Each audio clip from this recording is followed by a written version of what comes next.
Today we're going to do something so exciting. We're in the land of Ethiopia, right?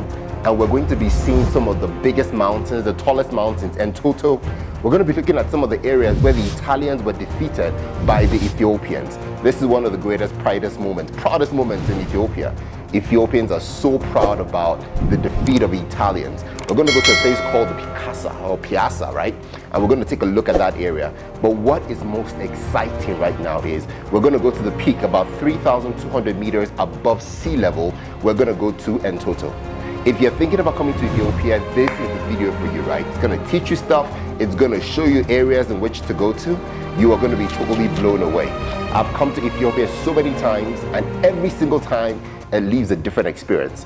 I leave with something different. The country has evolved tremendously.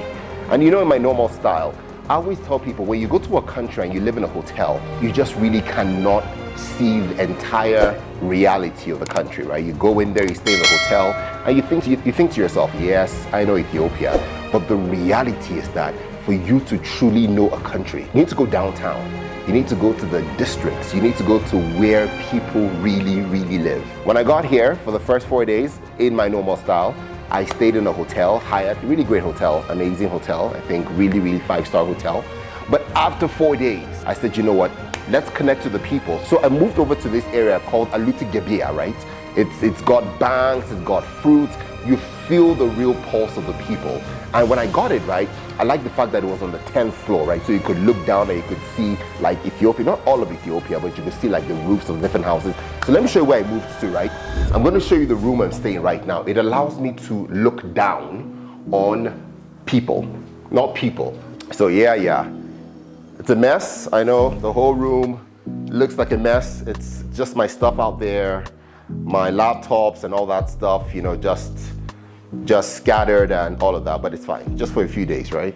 Then what I like about this place is the view. If you see this view, it looks down. I mean, when I was going to Ethiopia, you see all of that bright lights and all of that, but this for me is a reality of the people, you know?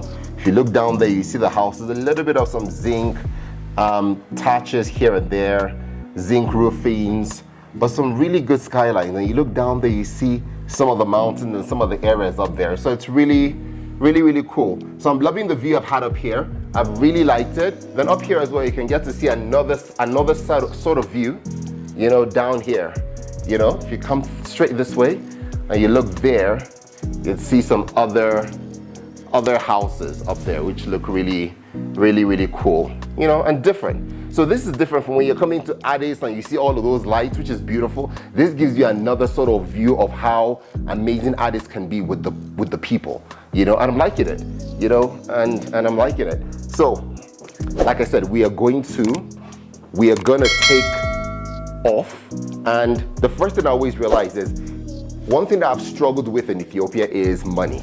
I've not been able to get like birr. I have my card. My card works in some stores, but not all the stores, right? So I have to get cash, right? So when I came in, I brought some dollars, but I've exhausted the dollars, and now I need more money. And each time I have to go to an ATM and pull money, it's just like charging me multiple times, right? And you can only get a certain amount. So I've been told that I can go to Ethiotel, which is the biggest telecom company here in Addis, right? And they can give me some access to something called like birr transfers. So if you're ever coming to Ethiopia and wonder, what am I going to do for cash? And you're staying for a while, I'm going to go to Ethiotel right now and I'll tell you all about it. Something with Binance and how you can transfer. So I'm going to do that and I'll show you that it is possible to live in Ethiopia like a hero. Okay, let's hit the streets. It's going to be an amazing time you're going to have. I promise you. All right, guys, so this is the streets of Addis, and it feels pretty good. So we are going to be going to, that's the Iarosa guest restaurant. I had like some rice and fish there yesterday, and it was quite good. So let's go to Ethiotel. Let's go get that financial stuff done. Really interesting stuff. You see, if you see the facial features of Ethiopians, very different. Like I keep telling you in all my videos, looks really different. If you see one cool thing that Ethiopians really crave about is raw meat. If you cross over there, you'll see that those are people cutting like raw meat, and you can actually eat raw meat if you want to. Let's cross over and let's see whether we can take some raw meat. And then we get there. You gotta be careful. So we're gonna cross. I've been distracted now by raw meat. I should just be going to Ethiopia, but I've seen those raw meat guys, and I want to take a look at how the raw meat comes alive. Now this is the raw meat that tickles the fancy. Hello, good morning. How you doing? You can see this is such an experience with the raw meat. You know, can you come closer? You know, you can see the beef, the raw beef at the back, and everybody has to, and over here they cut it into tiny pieces, and you can eat the raw meat experience. You know, that's the whole raw thing. I did it before, but I don't think I can just eat the raw meat now myself, but maybe later in the day we'll come back to this. But you can see the meat is pure, and people are eating all the raw meat. Thank you so much. Yeah. Okay, let's go to Ethiopia. Okay guys, so I made it eventually to Ethiopia, right? Now, Ethiopia is like one of the oldest telecom companies here in Addis, and they hold a lot of monopoly, right? I mean, Safaricom is here to really challenge them, but they still have a lot of monopoly that they've held, right? So the reason I came here because I wanted to be able to transfer. I don't like holding money. Anytime I'm in Kenya, right, I use my M-Pesa. I don't have to hold cash. If I'm in Nigeria, sometimes I don't have to hold cash. Because, okay, maybe you have to sometimes because they can get point of sale, but you don't have to hold cash because they can always go to point of sale agents, right? And then you can get cash, you know. But Ethiopia, what they have right now, they have something called Teleuber, which allows you to download the app onto your phone. Once you download the app onto your phone, you can install it, you register with your KYC, all of the details, and then you can operate. People can transfer cash to each other. It's almost like M-Pesa, right? But it's called Teleuber, and it's amazing, right? When I was here in Ethiopia okay, there's a car coming through, it's fine. When I was here in Ethiopia a couple of months ago or years ago, this did not exist, right? Now, I like the fact that it did not exist. It did not exist, but right now you can actually have, it's like M-Pesa, right? The difference between Teleuber and M-Pesa is not much. You can buy different things on the platform as well. I just feel like I'm proudly Ethiopian right now once I have the app. Because you can see it on my phone, I'm like, geez. I feel like I am 100% Ethiopian now. I put in my password. Let's see. I put in my password and boom, there you have it. I got all my details. You have the stuff in there. You can send money. You can do all of this good stuff, right? You know, I don't have any money in it yet, right? My balance is still like zero, but it's just powerful because you can pay for stuff. And I'm like, whoa, Ethiopia is definitely living the life. Anyway, I'll show you guys all that stuff later. Let's go back and head out to Entoto right now. Let's go. We're headed right now to Entoto. Let's see how high we can go up these mountains. So guys, this is the Sugar Grand Mall, right? It's sort of a sizable mall here. I mean, when you think about big malls around like East Africa and Africa, it's probably not necessarily big, but this is like a mall where it has a collection of different outlets, clothes, and stuff for people to buy. And because it's here in Addis Ababa, right? It's more like the old Addis, right? It's more like old Addis, where this area is almost like people look at this area and say it's an area that they refuse to sort of evolve. You know, I think they're happy to maintain their culture the way it is. You know, they're happy to have their houses the way it is. But there's a rumor that very soon development is going to come this way. People are sort of mixed feelings about it. You know, do they want it to come? Do they think it's going to disrupt the kind of lives they've lived? And of course, people always want to live their natural, normal lives. And when development comes, sometimes it means that you have to move, you have to give way to the development. Of course, the government always compensates, but people are used to the norm, right? So there's something about this place that feels still very cultural, right? Which is why I came here, right? You can feel Ethiopia in the malls. One thing I noticed here, the amount of hair care products that people sell in Ethiopia, they don't play with their hair. If there's anything that I trust so well in Ethiopia, it's leather. If there's anything that is made of leather here, you can be sure it's gonna last for ages and for years, because the leather production in Ethiopia is massive. Lots of cows, lots of animals. So there's a lot of quality stuff made from leather. By the way, did I ever tell you what sugar means? If you come to Ethiopia, you see a lot of people always talking about sugar. The name Shigar or Shigar is popular. Everybody says sugar. You go to a mall, it's sugar. Sugar actually just means the cluster of old and new coming together, right? It's almost like old and new coming together. It also means beautiful, right? In some words, you know, in that space. Now, people always say, what country has like the spiciest sort of dishes, right? People say India has spicy dishes, Nigeria has spicy dishes. Kenya doesn't have a lot of spicy dishes. They're not as brave. Maybe if you go to the coast, the coastarians are brave. But over here in Ethiopia, what wows me is the kind of spices they have. Now over here, this is your berbere, right? Ethiopians would not ever live without this. You know, it's in everything, right? Berbere. So these are the actual leaves or the actual ingredients, but eventually blends into powder. You know, this is still a bit, you know. And then there's a lot of spices here. You know, if you come out here, what's the name of this one? So this one is what? This kosarat. This here is actually used when you're making like ghee and all of that stuff. It releases lots of rich flavor into your dish. What's this one called? Besobilia. So this is besobilia, right? The combination of those two things releases flavor, right? So people use that to really get spiced flavors into their meal. So lots of stuff. This is you don't know the name of this one? What's this one? Dimbala.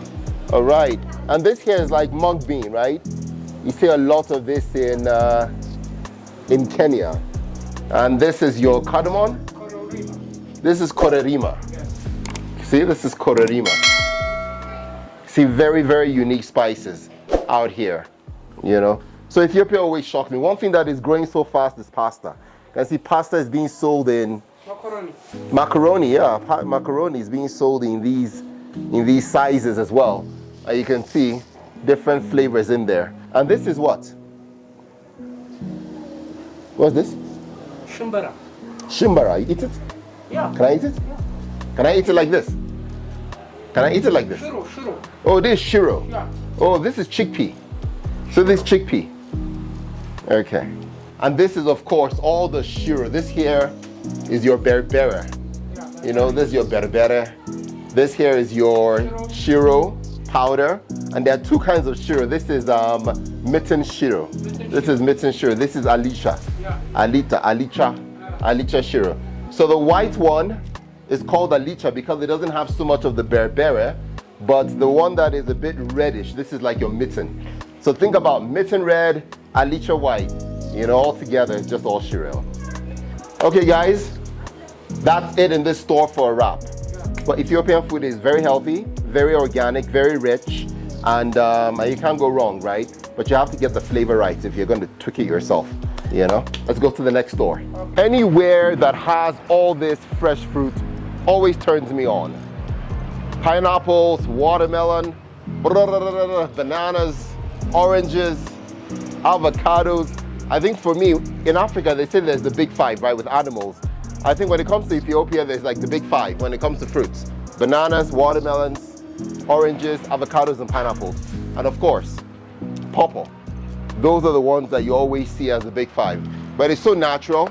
You guys know how I am about food. I like food, and inside here, because I've seen that it's natural, I'm gonna go in and try to eat some of their food, right? I'm a bit hungry. I'm gonna see if I can get some pasta, something hot. Anytime I come to the countries, I like to eat something quite hot. So I'm gonna try something hot within the restaurant. This place is called Tensia Juice. Tensia Juice, that's what it's called.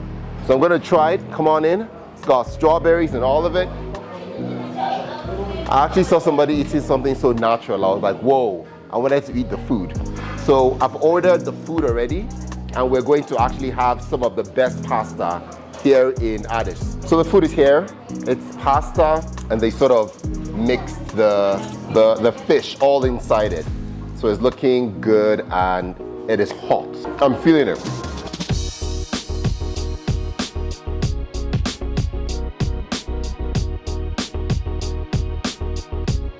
So guys, we're headed towards Entoto, which is the highest peak in Addis Ababa. Up those mountains is where we're gonna be in a couple of minutes as we start to climb this summit. But up here is a big symbol that stands for the Ethiopian coffee ceremony, where they love to have their coffee. If you look at it right now, it's like the pot of coffee and the whole tea ceremony that happens, coffee ceremony actually. So it's really nice. I like the whole feel of this place. Feels pretty good. You can come closer into me so it's not too far away, you know, but it feels good. Can jump up here. I can feel the power of it. It's just really cool. You know, you can see the muscle. That's the coffee up there. But first coffee, and then we move into the Entoto up there. That's our end destination up there as we go. Has the whole Addis greenery. I'm feeling the spot.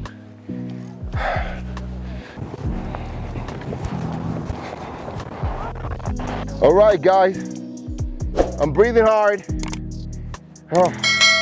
Like I told you guys, I'm feeling a bit breathy. The higher you go, the higher the altitude, the pressure reduces, you know, so you're sort of starting to breathe a bit heavier, and maybe plus the fact that I think I stressed myself a bit on this trip. So this is really great. We're going up to the top. We're not even close to the top yet. So let's continue on our journey as we go through. Take a look at this. It says 4 kilo Entoto. 4 kilo Entoto corridor development. Yeah, so it's 4 kilometers to Entoto, and we're gonna be headed out there in a bit. Let's go. Let's go to the mountain top.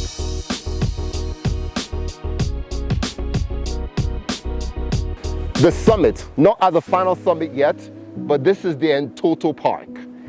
You know, really huge, really big, and I am excited. What even gets more interesting, if you look down there, already you can start to see the skyline of Addis Ababa. It's looking so amazing, right? I can't wait to get in. Let's go and see what's happening inside here. This is the map and all of that as we go through. So it's got quite some stuff. You know, this is the whole map.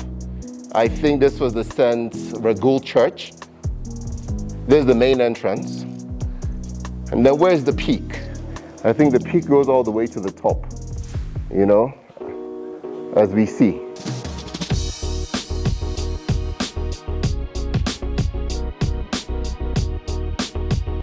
Okay guys, this is Addis Ababa at night.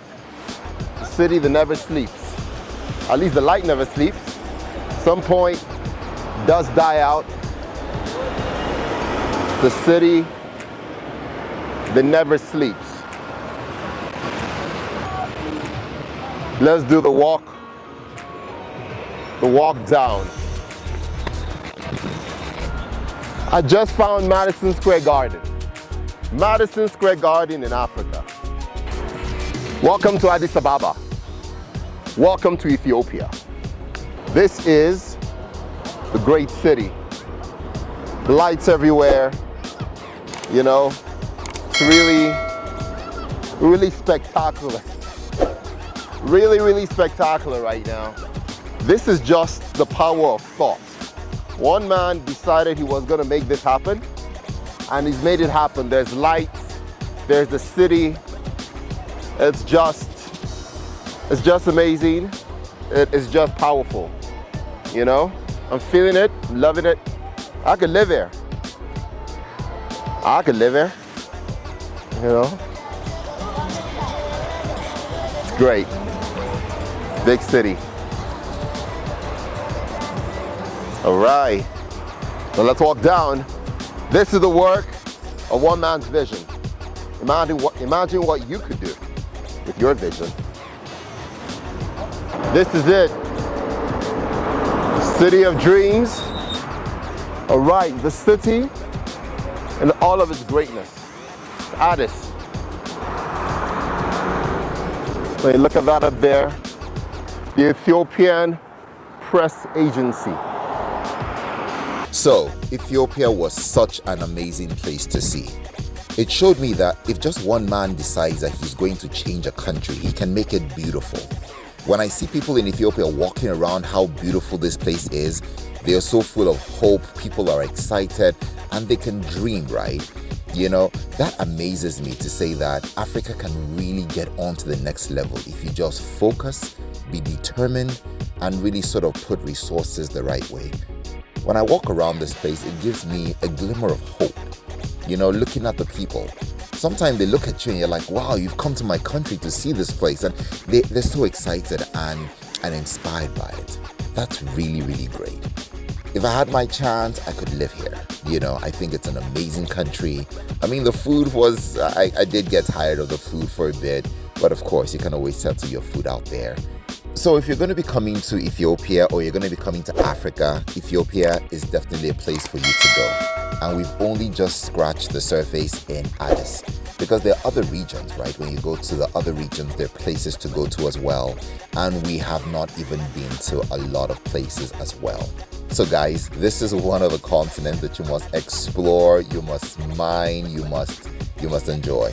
If you've not been to Africa and you've not been to any of these countries in East Africa, then there is something you are missing out. This is a time for you to come. Hopefully this video was awesome and you enjoyed it. Subscribe to all of the good stuff, notifications, and let's see how we can keep you informed with some of the great things that you need to know about Africa and about your next trips or your next destinations. Take care, guys. Have a great one. I will see you guys in the next video.